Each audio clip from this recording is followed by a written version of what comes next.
जो वॉर चल रही है इसराइल और हमास के बीच में वो आप सभी ने सुनी होगी। पिछले दिनों अप्रैल में इसराइल ने मस्जिद में घुस के तोड़फोड़ की थी, तो अभी हमास ने इसराइल पर 5000 मिसाइल्स अटैक करी, जो बहुत बड़ी बात है, जिसके अंदर कई बच्चे, बूढ़े और औरतें मारी गईं। उसके बाद इसराइल की तरफ से अटैक किया गया, जिसमें हमास पर बहुत बुरा असर पड़ा। लगभग 300 से ज़्यादा लोग मारे गए, जिसमें बच्चे, बड़े सब शामिल थे। और आप इन पिक्चर्स को देखोगे तो आप खुद सोचोगे कि वहाँ का क्या सीन बना हुआ है। हर तरफ खून और लाशें हैं। इजरायली सेना की बात करें तो वो जाने ही जाते हैं इस तरीके की लड़ाई के लिए। अभी फिलहाल हमास में घुस के लोगों को नंगा करके मारा जा रहा है। पर ये लड़ाई चल क्यों रही है, और आपको सुन के शौक लगेगा कि ये लड़ाई अभी से नहीं बल्कि पिछले 100 सालों से चल रही है।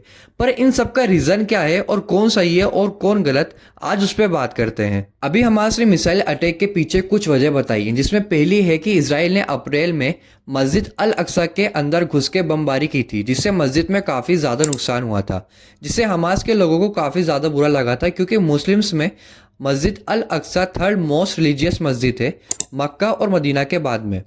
दूसरा रीज़न ये है कि इजराइल की आर्मी इन लोगों पर कभी भी अटैक कर देती है, इन्हें वहाँ से भगाती है और साथ में इनके एरियाज़ को ऑक्यूपाई करती है, मतलब अतिक्रमण कर लेती है। और तीसरा ये कि इजराइल की आर्मी इनके यहाँ पर औरतों को बुरी तरीके से मारती है।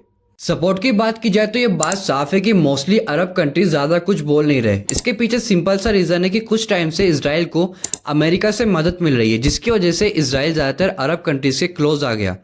सऊदी अरब ने तो यहाँ तक की कह दिया कि इजराइल को हम अपना मेंबर तक बनाएंगे। तो कहा जा सकता है इस वॉर में अरब कंट्रीज फिलहाल तो बीच में उतना पड़ना नहीं चाहते, क्योंकि उनको भी कहीं ना कहीं इजराइल से मतलब है। तो वेस्टर्न साइड इजराइल को सपोर्ट करता है, और इंडिया में तो हमारे प्राइम मिनिस्टर ने ओपनली इजराइल को सपोर्ट किया है। इसके अलावा ज़्यादातर मुस्लिम्स इंडिया पाकिस्तान के हमास को सपोर्ट करते हैं, क्योंकि जैसे कि मैंने बताया कि मस्जिद अल अक्सा मुस्लिम्स का एक इम्पोर्टेंट प्लेस है। अगर बात करी जाए रीज़न की, तो इस लड़ाई का सीधा सा रीज़न है यहाँ के 3 रिलीजन, इस्लाम, ज्यूस मतलब यहूदी और क्रिश्चियन को मानने वाले लोगों का पवित्र स्थान है, और तीनों रिलीजन को इब्राहिम भी कहा जाता है। अगर बात करें इस्लाम में, तो मस्जिद अल अक्सा को इस्लाम में तीसरा सबसे बड़ा रिलीजियस प्लेस बताया गया है, मक्का और मदीना के बाद में। बाइबल के हिसाब से 1000 साल पहले एक राजा थे सोलोमन, जिन्होंने 2 टेम्पल्स बनवाए थे, जिसे टेम्पल माउंट भी कहा जाता है। हालांकि बाद में रोमन्स ने इसको कई बार तोड़ा, और अभी फिलहाल एक वॉल बची है, जिसे वेस्ट वॉल भी कहा जाता है, जिसे यहूदी अपना रिलीजियस प्लेस मानते हैं। अब बात करें क्रिश्चियंस की तरफ से, तो ईसा मसीह ने यहीं पर जन्म लिया और यहीं पर उन्हें क्रूस पर लटकाया गया, और बाद में उन्होंने यहीं पर दोबारा जन्म भी लिया। और इस तरीके से तीनों रिलीजनों की ये इंपॉर्टेंस प्लेस है। अब मैं आगे बढ़ूँ उससे पहले आपको थोड़ा सा यहूदियों के बारे में बता देता हूँ। आज से 400 साल पहले जेरूसलम बेबीलोन और ओटोमन एम्पायर का हिस्सा थे। बेसिकली बेबीलोन को आज हम इराक के नाम से जानते हैं। वहाँ इन पर काफ़ी ज़्यादा अत्याचार भी हुआ और मारा भी गया, तो ये लोग वहाँ से भागने लगे। और फिर आता है सेकेंड वर्ल्ड वॉर, और साथ में हिटलर भी, जिसने 1941 से 1945 तक यहूदियों को काफ़ी ज़्यादा मारा और खून खराबा भी बहुत हुआ।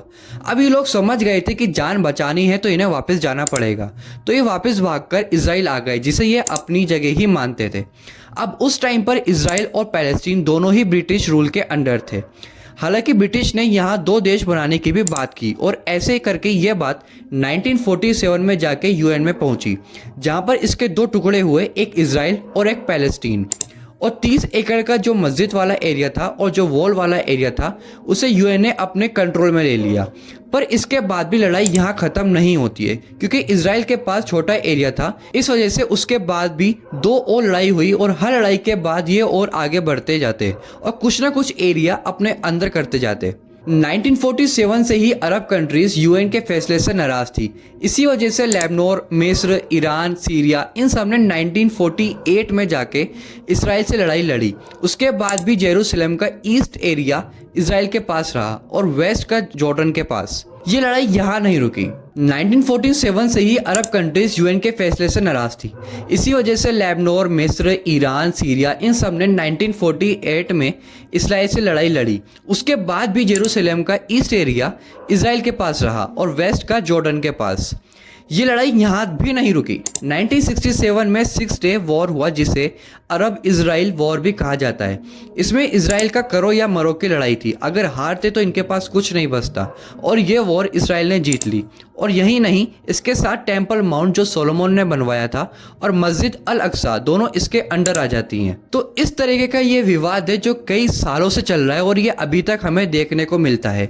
हालांकि बात करी जाए तो ये लड़ाई उस टाइम पर भी नहीं रुकी। उसके बाद भी इजराइल ने पैलेस्टीन के ऊपर 1973 में, 2008 में, नवंबर 2012 में, जून 2012 में, दिसंबर 2017 में और मई 2021 में, और उसके बाद अभी फ़िलहाल में भी ये लड़ाई जारी है, जिसके अंदर अभी तक हज़ारों लोगों की मौत हो चुकी है।